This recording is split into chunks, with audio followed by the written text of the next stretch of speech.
drama da médica baleada no Rio de Janeiro. Semana violenta no Rio de Janeiro. Quem era a médica atingida na cabeça por uma bala perdida enquanto dava aula em um hospital militar? E a tragédia envolvendo um turista argentino baleado depois de errar o caminho?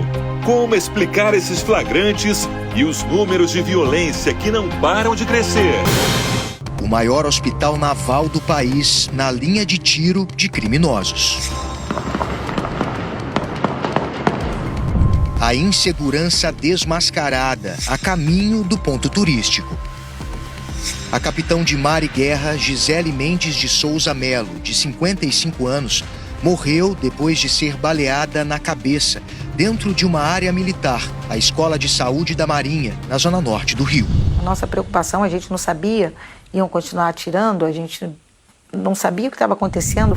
O turista argentino Gaston Fernando Burlon, de 51 anos, também foi baleado na cabeça. Gaston, que já foi secretário de Turismo de Bariloche, seguia de carro com a família para o Cristo Redentor.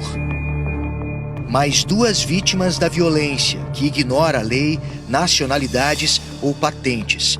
Somente este ano, 1.490 pessoas foram baleadas no Grande Rio.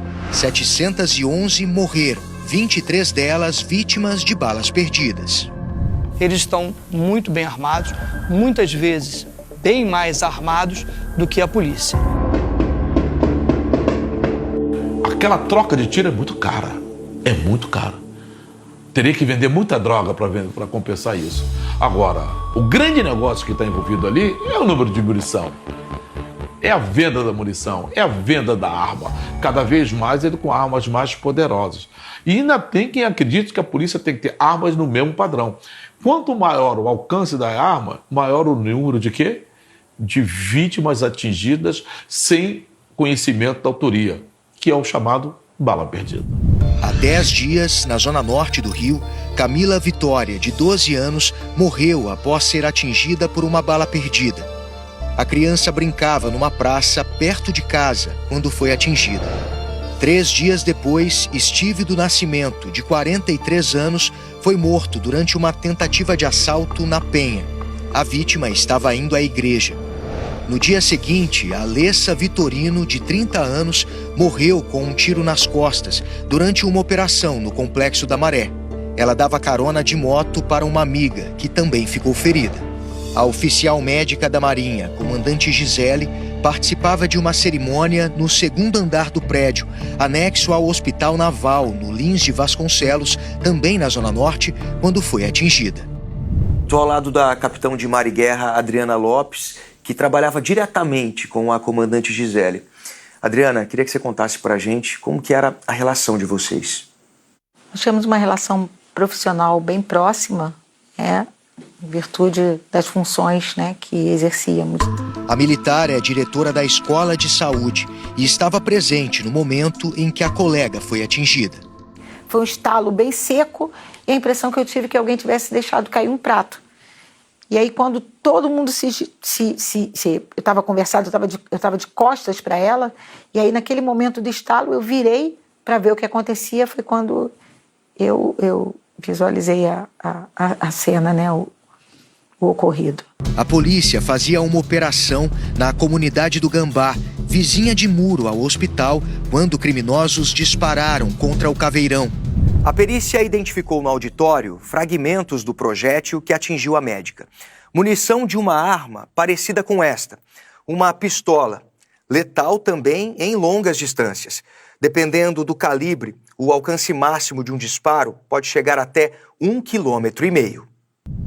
Vindo lá da comunidade, quebrando uma vidraça, ultrapassando uma cortina, mesmo que ela tenha tido esse tipo de retenção, acredita-se que foi um disparo um pouco próximo, na casa de 100 metros, para que pudesse ter causado esse dano. Isso considerando ser uma pistola no calibre de 9 milímetros ou .40.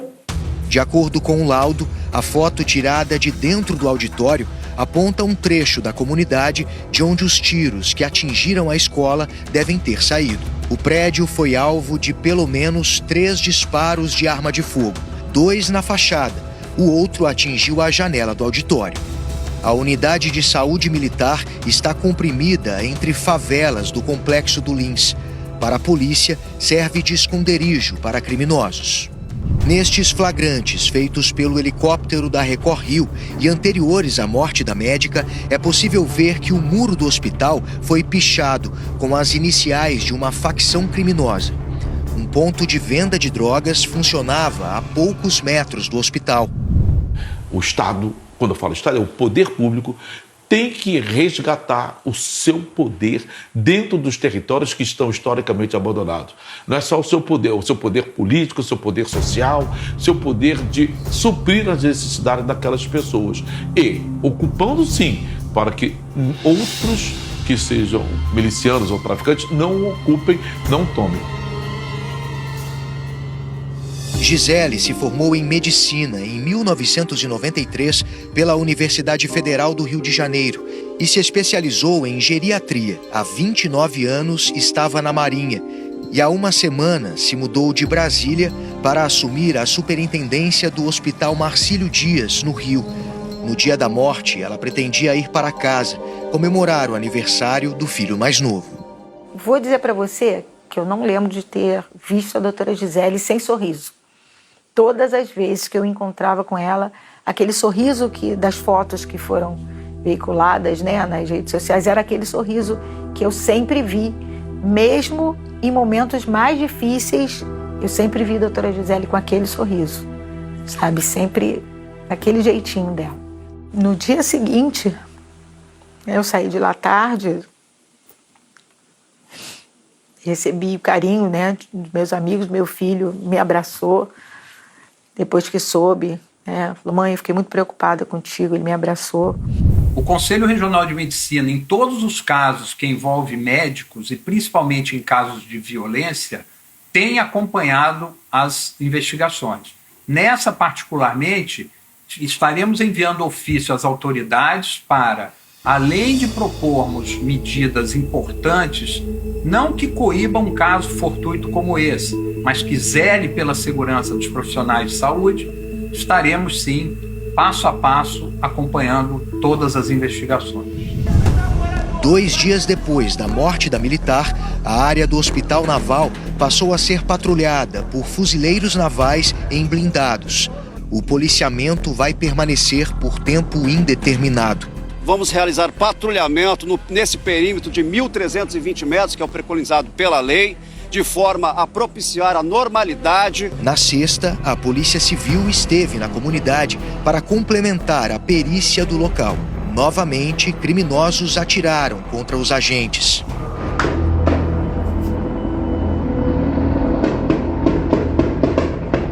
A polícia também esteve aqui no Morro dos Prazeres para procurar testemunhas e detalhes do que aconteceu com Gaston Fernando.